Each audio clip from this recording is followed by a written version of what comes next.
తన కూతురి కోసం మార్చి భర్త ఇంటి ముందు ఆందోళన చేపట్టింది ఓ తల్లి. ఓ యూపీఎస్ పరిధి హబ్సిగూడ రవీంద్రనగర్లో ఈ ఘటన చోటు చేసుకుంది. పావని, నవీన్ రెడ్డిలకు 7 ఏళ్ల క్రితం వివాహం జరిగింది. పెళ్లైన ఏడాదికే భార్యాభర్తలు విడిపోయారు. వారికో పాప ఉంది. పావని తన తల్లి దగ్గర ఉంటోంది. వారం క్రితం భార్యాభర్తలు కోర్టులో కేసు హియరింగ్కి వచ్చారు. ఈ నేపథ్యంలో కూతుర్ని ఒకరోజు తన వద్ద ఉంచుకుంటానని చెప్పిన భర్త వారం గడుస్తున్నా కూడా తన కూతుర్ని అప్పగించలేదు. దాంతో పావని భర్త ఇంటి ముందు బంధువులతో కలిసి ఆందోళన చేపట్టింది. 5 ఏళ్లుగా తన వద్ద పెరిగిన చిన్నారిని ఒక్కరోజు పేరుతో తీసుకెళ్లి అప్పగించడం లేదని ఆగ్రహం వ్యక్తం చేసింది. పాప పేరు మీద ఉన్న 4 ఎకరాల భూమి కోసం భర్త ఇలా చేస్తున్నాడని భార్య ఆరోపించింది.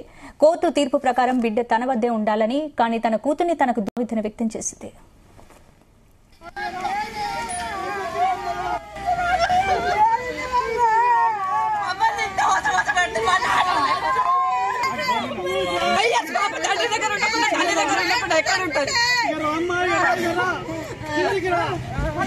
ఎక్కడ లేదనుకుంటే ఎక్కడ ఎక్కడ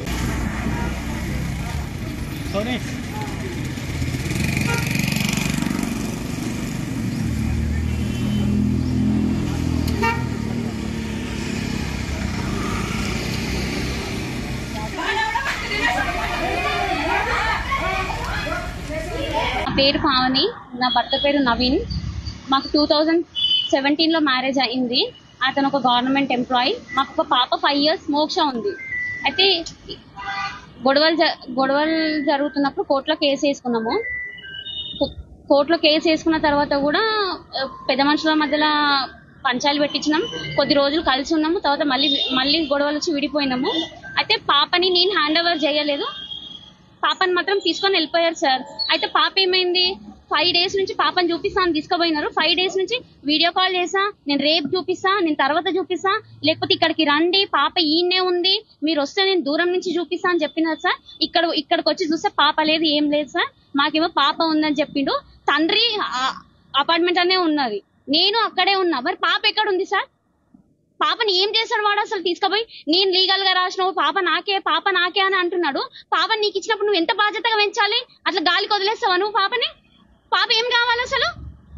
5 years నుంచి నా దగ్గరనే ఉంది సార్. 5 years నుంచి హెల్త్, ఎడ్యుకేషన్ అన్ని నేనే చేసిన సార్. ఒక్క రూపాయి కూడా నేను మెయింటెనెన్స్ కేసు కూడా వేయలేదు సార్. ఆయన నాకు అవసరం లేదని, పాప భవిష్యత్తు బాగుండాలని 4 ఎకరాల భూమి చేపిస్తే ఇప్పుడు 4 ఎకరాల భూమి కక్షతోనే నాకు పాపను దూరం చేస్తున్నాడు సార్. ఇప్పుడు 4 ఎకరాల భూమి ఇస్తే మళ్ళీ పాపని ఇచ్చేస్తాను మాట్లాడుతున్నాడు. సడన్ గా పాపను పంపిస్తే మీకు ప్రాబ్లం అవుతుంది. నువ్వు 5 years నుంచి పెంచినావు కదా, 2 days అక్కడ 2 days ఇక్కడ, అట్లా 1 month కవర్ చేద్దామమ్మా. పాప అయినకి అలవాటు అవుతుంది, నీకు దూరం కాకుండా ఉంటది. అట్లా అలవాటు అయినాక పాప ఎక్కడ ఉంటుందో చూసి మాట్లాడుకుందాం అని చెప్పినాడు సార్. అట్లా చెప్పినాడు. నేనేం చేసిన, సరే తండ్రి దగ్గర తీసుకొస్తా అని చెప్పినాడు సార్ అడ్వకేట్. సరే తండ్రి చూస్తాడు, ఎత్తుకుంటాడేమో నేను పంపించిన సార్. నేను మళ్ళీ తీసుకొస్తాను నాన్న, నువ్వేం టెన్షన్ పడకుండా పోని నేను సర్ది చెప్పి పంపించిన సార్. ఇప్పుడు 2 days, 3 days, 4 days, 5 days, ఈరోజు 6th day సార్.